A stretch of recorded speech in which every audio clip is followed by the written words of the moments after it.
be looking into how this pandemic affects the state of our private schools. In Nigeria and the world over, where private schools exist, they exist to complement government's efforts in providing access to education. And in Nigeria, we understand that the existence of private schools have been largely to cover the existing gaps in access to education that public schools cannot sufficiently provide. So as a result, we've had thousands, I won't say millions, thousands of private schools springing up from time to time, with a majority of them, so with some of them registered, while many others may not register. And this afternoon, we shall be looking at how the the school closure as a result of the COVID-19 pandemic affects private schools and what private schools can learn from one another. And in order to help us understand this, we are joined by a wide range of panelists drawn from across Nigeria and from across diverse backgrounds in relation to the running of private schools. How has this lockdown affected private schools? This is a season in the history of our country and the world. We are faced with an unprecedented event, and especially for us in Nigeria, that we don't get to plan, that we leave everything to chance. So this came, and we have not gotten ourselves seriously. We are not yet over. We are seeing it. Yes. And so our school needed to close suddenly.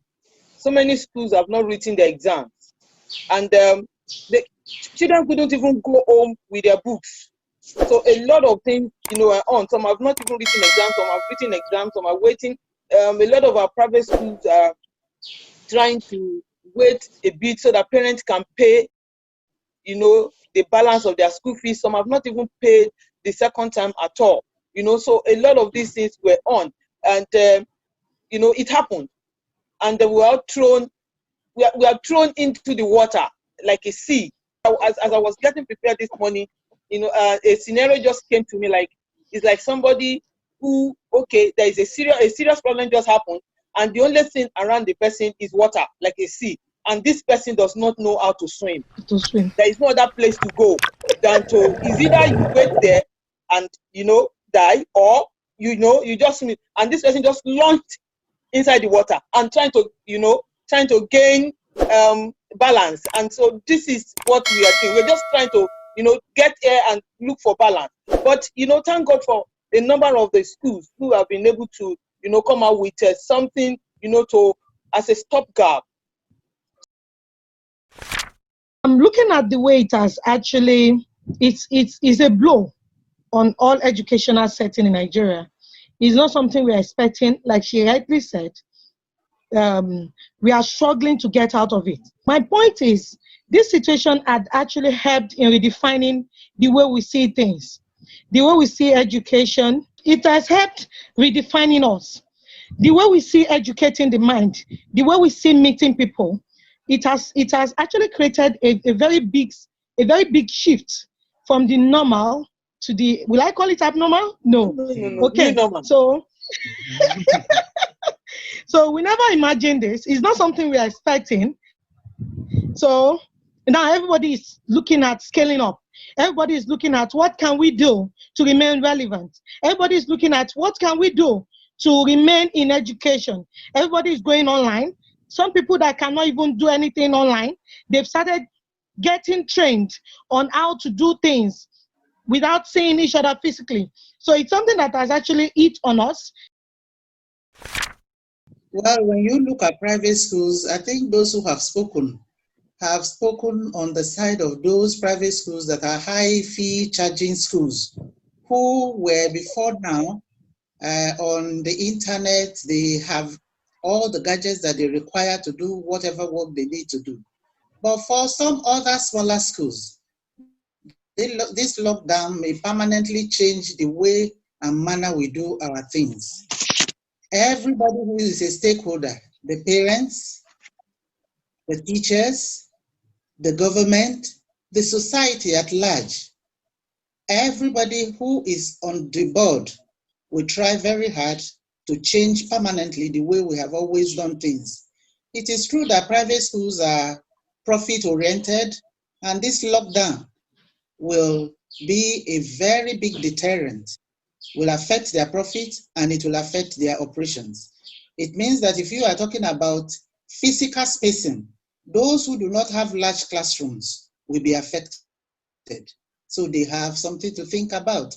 If you are talking about personal protective equipment, the smaller schools will be affected because majority of them are even looking for how to pay April salaries. Majority of these smaller schools only can take their salary when it is examination time, when you ask children to return home. But the bigger schools, fee-paying schools, would have already collected their money within 2 weeks after resumption. So they may not be affected as much. But generally, I know that there is nobody that will not succumb to these changes that are imminent. The teachers must now learn to teach using ICT facilities. The children must learn the discipline of hygiene. And then the parents too will learn that everything you do, you need money. So they will learn to raise how much they are ready to pay. And then the smaller schools too must raise their school fees, because if they have to provide all the facilities that the government will be requiring them to pay, then it will be very difficult for them to stay in business. So it touches all stakeholders, the parents, the teachers, everybody that is connected will be touched, and we must all serve as change agents if we want to remain afloat and do what others are doing in other countries. Really see that the COVID-19 pandemic has really posed some challenges.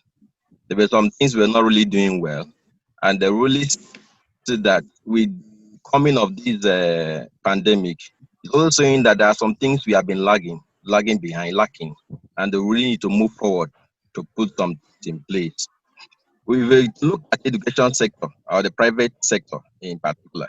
We really see that there are so much to be done. I just read this morning that private teachers were not paid. Some were complaining that they have not been paid for some time. It's a great challenge. And some schools were now asking for relief from government.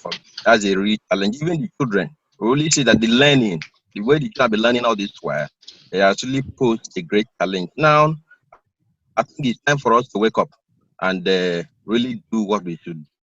Connect everyone, and let's flow with the new normal. So at this point, partnership is key. Collaboration is key. Collaboration between the school and the teachers. Collaboration between the school and the parents, so that we can all get on and